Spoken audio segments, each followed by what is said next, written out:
اللہ علیہ وسلم کے پیارے دیوانوں، اب جو چیز بتا رہا ہوں اس کو ذہن میں رکھیے گا.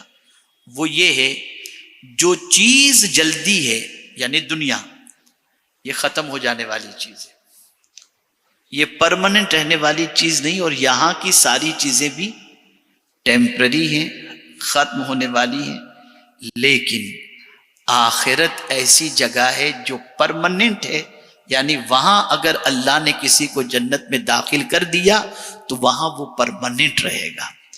وہاں کی خوشی بھی پرماننٹ، وہاں کی نعمتیں بھی پرماننٹ، وہاں کی ساری چیزیں بھی پرماننٹ ہیں. اب آئیے ہم اس طرف چلتے ہیں، کامیابی کے 5 راز اس کو سمجھتے ہیں. بخاری شریف کی پہلی حدیث، آقا کریم صلی اللہ علیہ وسلم نے ارشاد فرمایا، انما الاعمال بالنیات، عمل کا دار و مدار نیت پر ہے. کامیابی کا پہلا راز یہ ہے کہ آپ کی نیت کیا ہے. چاہے آپ بزنس کر رہے ہوں، چاہے آپ عبادت کر رہے ہوں، چاہے آپ جاب کر رہے ہوں، کچھ بھی کر رہے ہوں، آپ کا انٹینشن کیا ہے، اسی پر کامیابی کا پورا دار و مدار ہے. اسی لیے عمومی طور پر یہ جملہ آپ سنتے ہوں گے، جیسی نیت ویسی برکت. اور یہ بھی اچھی طریقے سے یاد رکھیں کہ اگر نیت درست ہے تو آقا کریم صلی اللہ تعالی علیہ وسلم ارشاد فرماتے ہیں، ان اللہ لا ينظر الى صورکم بل ينظر الى قلوبکم. اللہ عز وجل تمہاری ظاہری شکل و صورت کو نہیں دیکھتا، وہ تمہاری نیت کو دیکھتا ہے. اگر تمہاری نیت درست ہے تو اللہ رب العزت جل جلالہ تمہارے صحیح انٹینشن کی وجہ سے تمہیں کامیابی عطا فرماتا ہے. یہ کامیابی کا سب سے پہلا اگر میں کہوں کہ راز ہے تو غلط نہیں ہوگا. یہی وجہ ہے کہ جتنی بھی عبادتیں آپ لے لیجئے، ہر عبادتوں کے اندر اللہ عز و جل نے اسی کو درست کرنے کا حکم دیا. ہم نماز پڑھتے ہیں تو کیا کہتے ہیں، واسطے اللہ تعالیٰ کے منہ میرا کعبہ شریف کی طرف. حج و عمرہ کے لیے قرآن نے کہا وَأَتِمُّ الْحَجَّ وَالْعُمْرَةَ لِلَّهِ، حج اور عمرہ کرو اللہ کے لیے. اب اگر انٹینشن یہ آ جاتا ہے کہ حضور صلی اللہ علیہ وسلم نے ارشاد فرمایا حج کرو اور مالدار ہو جاؤ، آپ کا انٹینشن چینج ہو گیا، آپ مالدار بننے کے لیے حج کر رہے ہیں، تو لائف چینج نہیں ہوگی. مال تو ملے گا کیونکہ حضور کا فرمان ہے صلی اللہ علیہ وسلم، لیکن لائف چینج نہیں ہوگی، اس لیے کہ آپ کا انٹینشن چینج ہو گیا.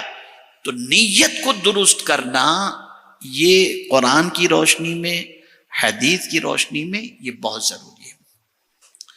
اب آپ دیکھیں، جو کاروبار کرتے ہیں، جو جاب کرتے ہیں، ان کی نیتیں اگر درست ہوتی ہیں تو اللہ تعالیٰ ان کو کتنی ترقی عطا کرتا ہے.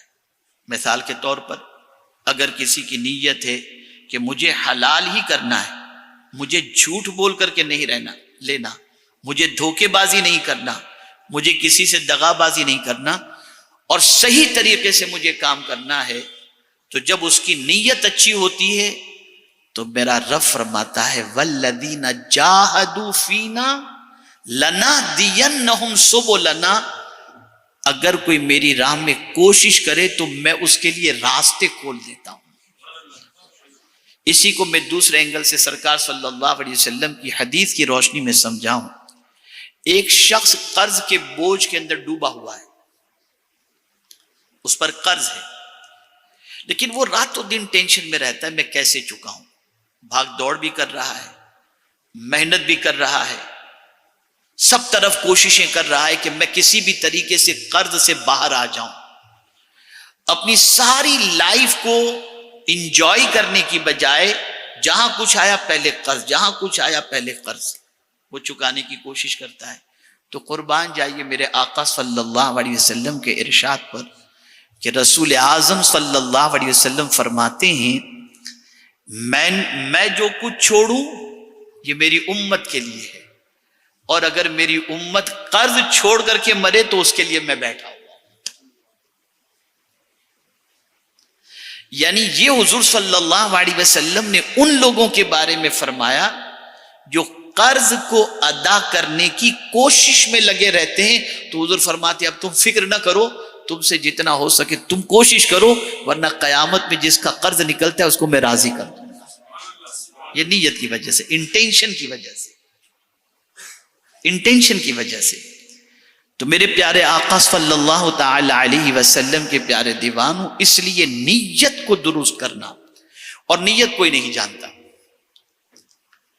کوئی نہیں جانتا کہ ہماری نیت کیا ہے.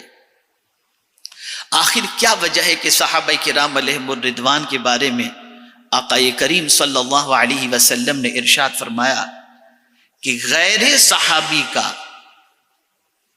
احد پہاڑ کے برابر سونا خیرات کرنا اور میرے صحابی کا ایک مٹھی جو خیرات کرنا، یہ دونوں اکول نہیں ہو سکتے، دونوں اکول نہیں ہو سکتے. ریزن کیا؟ کہ کوئی بھی صحابی نام کے لیے نہیں، اللہ کی رضا کے لیے خیرات.